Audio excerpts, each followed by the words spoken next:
அந்த ஐஸ்வர்யா ஒரு தில்லாலங்கடின்னு உனக்கு தான் நல்லா தெரியும். அவள அவ்வளவு சீக்கிரம் ஜட்ஜ் பண்ணிட முடியாது. அவ கண்டிப்பா ஏதோ ஒரு திட்டத்தோட தான் இப்படி சைலண்டா இருக்கான்னு எனக்கு தோணுதுடா. ஏமா ஒரு வேளை அவ சைடுல ஸ்ட்ராங்கா இருக்க மாதிரி காமிச்சா நாம ஏதோ பெரிய அமௌண்டா தருவோம்னு யோசிக்கிறாளோ. ஐஸ்வர்யா தான் கால் பண்றேன். அட்டென்ட் பண்ணி பேசு. ஸ்பீக்கர்ல போடு. என்ன கௌதம் போன ஸ்பீக்கர்ல போட்டு நீயும் உங்க அம்மாவும் நான் பேசுறத கேட்டுட்டு இருக்கீங்களா? அப்படிலாம் ஒண்ணும் இல்ல. நீ என்ன விஷயமா கால் பண்ணிருக்கன்னு சொல்லு. நீ கொடுத்த கவரை நான் பாத்துட்டேன். டிவோர்ஸ் நோட்டீஸ் கொடுத்திருக்க. நான் சைன் பண்ண ரெடி. ஆனா எனக்கு சில கண்டிஷன்ஸ் இருக்கு. என்ன கண்டிஷன் அப்படி? பொறுங்க சொல்றேன். அந்த கண்டிஷன்ஸ்க்கு நீங்க ஒத்து வந்தா உடனே டிவோர்ஸ் கொடுத்துறேன். என்னன்னு கேளு. என்ன இஷ்யூ? என்ன கேட்க போறேன்னு எனக்கு தெரியாதா? உங்களுக்கு ஜீவனாம்சமா 2 கோடி ரூபாய் வேணும். ஓகே தானே? சரி எனக்கு அந்த அமௌண்ட் ஓகே தான். ஓகேண்டா. ஆனா எனக்கு உங்களை நம்ப முடியல கௌதம். அதனால எனக்கு அட்வான்ஸா ஒரு 50 lakhs வேணும். அதுக்கப்புறமா நான் சைன் பண்றேன். பாத்தியா?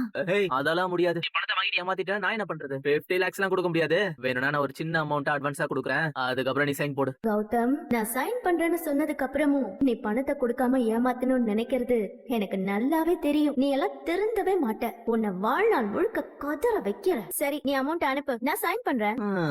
பாத்தியாமா 50 lakhs அட்வான்ஸா வேணுமா?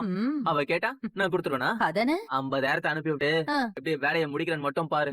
கால் பண்றா. ஸ்பீக்கர்ல போடு. அட்வான்ஸ் அமௌண்ட் வந்துருச்சுல, உடனே அந்த டிவோர்ஸ் நோட்டீஸ்ல சைன் பண்ணிட்டு அனுப்பு. நான் உன்கிட்ட கேட்டது 50 lakhs. நீ எனக்கு வெறும் 50,000 ரூபாய் கொடுத்து என்ன கைட்டு விடலான்னு பாக்குறியா? நீ கொடுத்த பிஸ்கோத்து காசு 50,000 ரூபாய் வச்சு பொறுக்க போற குழந்தைக்கு டயப்பர்ஸ் கூட வாங்க முடியாது. என்கிட்டயும் உன் வேலையை காட்டுறல, உன்னை என்ன பண்றேன்னு பாரு. என்னம்மா